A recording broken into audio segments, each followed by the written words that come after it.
Anda telah mengunduh podcast yang dipaparkan oleh Pendeta Dr. Erastus Sabdono ini dari truth.id/voice. Selamat mendengarkan podcast ini. Shalom saudara, kebenaran hari ini berjudul kesucian Allah.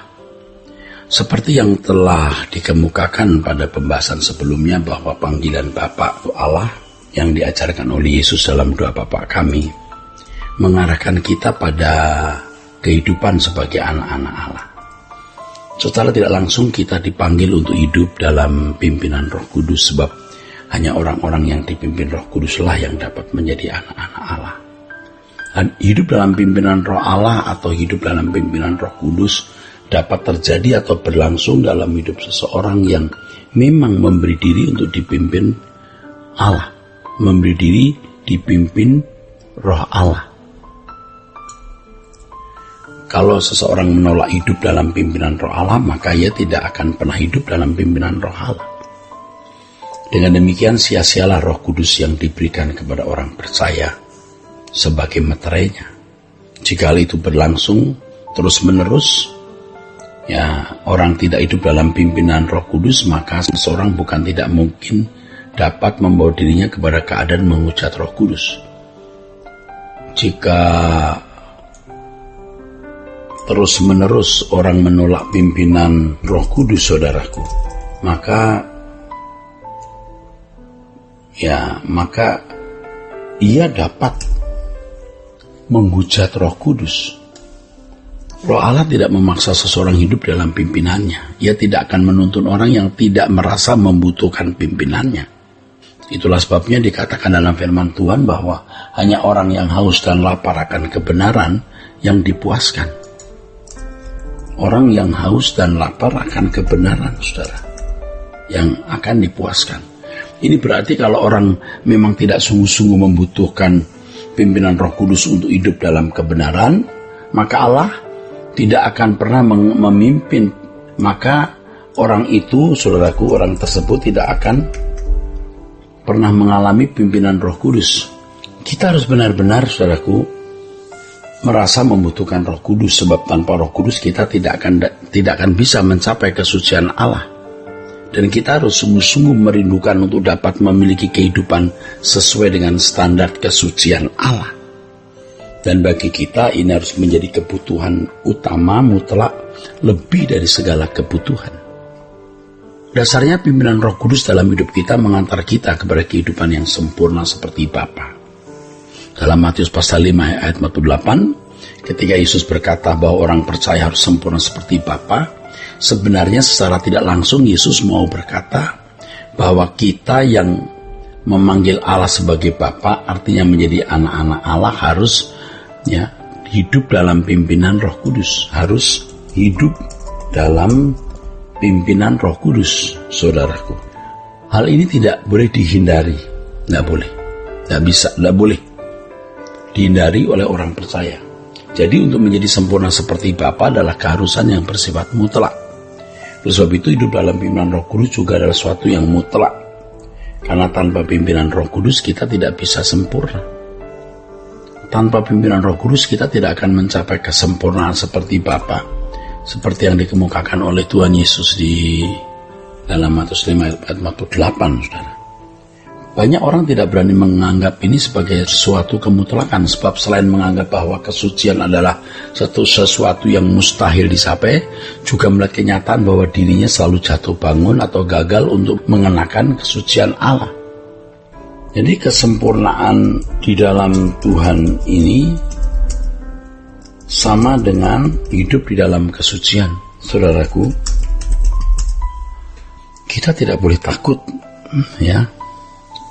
mengambil komitmen untuk hidup dalam kesucian. Seharusnya kita tidak menjadi lemah ketika kita mengalami jatuh bangun dalam membangun kesucian. Kita harus tekun agar pada akhirnya kita bisa memenuhinya atau mencapainya. Jatuh bangun adalah hal yang harus dianggap normal bagi kita yang mau benar-benar mencapai kesucian yang berstandar Allah, saudaraku, harus dianggap hal yang wajar lah. Tapi kita tidak akan selalu jatuh bangun. Ada saatnya kita akan tegak terus. Kita tahu bahwa mencapai kesucian bersahadat Allah bukan suatu yang mudah, tetapi bukan suatu yang tidak bisa dicapai. Ini penghiburan bagi kita bahwa Tuhan memberikan kita keniscayaan untuk mencapai kesucian Allah. Memanggil Allah sebagai Bapa seperti yang diajarkan Yesus dalam doa Bapa kami, secara tidak langsung juga mengajarkan kepada kita agar kita sebagai orang percaya berkeadaan layak memanggil Allah sebagai Bapa. Untuk itu kita harus memiliki kesucian seperti Bapa sendiri. Ya, mendengar kata kesucian jangan takut saudara. Kita semua bergumul ya. Semua kita bergumul. Tidak ada atau belum ada yang sempurna. Dalam 2 Timotius pasal 2 ayat 2 firman Allah mengatakan begini saudara. Tetapi dasar yang diletakkan Allah itu teguh dan meterainya ialah Tuhan mengenal siapa kepunyaannya. Dan setiap orang yang menyebut nama Tuhan hendaklah meninggalkan kejahatan. Hal ini sejajar dengan keadaan atau fakta kalau kita memanggil nama Allah sebagai Bapa, hendaknya kita hidup dalam kekudusan Allah. Jadi sebenarnya ayat ini berarti kalau kita memanggil nama Allah sebagai Bapa, hendaknya kita hidup dalam kekudusan Allah. Ya, kalau kita menghayati betapa besar kasih Allah kepada kita yang dengan rela ya saudara memberi putra tunggalnya bagi kita, maka kita tidak akan pernah surut berjuang untuk mencapai kesucian demi dapat menyukakan hati Allah Bapa. Perjuangan untuk mencapai kesucian standar Allah adalah kesukaan dan kebahagiaan kita, karena hanya dengan hal inilah kita dapat membalas kebaikan Tuhan ya, yaitu memenuhi maksud keselamatan itu diberikan kepada kita. Orang yang tidak sungguh-sungguh saudara mau berjuang mencapai kesucian Allah adalah orang-orang yang tidak menghargai keselamatan yang Allah berikan. Ini berarti juga menyia-nyiakan keselamatan yang begitu besar yang Allah berikan, yang juga berarti menolak kasih karunia yang Allah berikan. Jadi pada dasarnya tidak bersedia hidup dalam kesucian Allah berarti menolak keselamatan.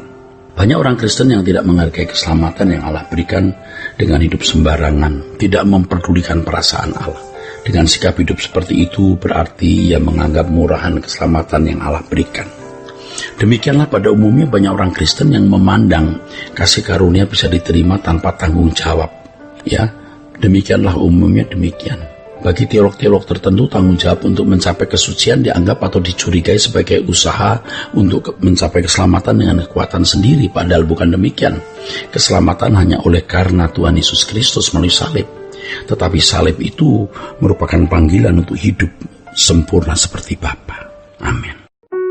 Untuk berlangganan renungan harian dalam bentuk cetak, silakan hubungi Truth Literatur di nomor telepon 0878 7870 7000. Untuk mendapatkan CD khotbah, MP3 renungan Truth, dan CD album lagu produksi Sola Gracia, Anda dapat menghubungi di hari dan jam kerja di nomor telepon 021 638 60953. Tuhan Yesus memberkati. Sola Gracia.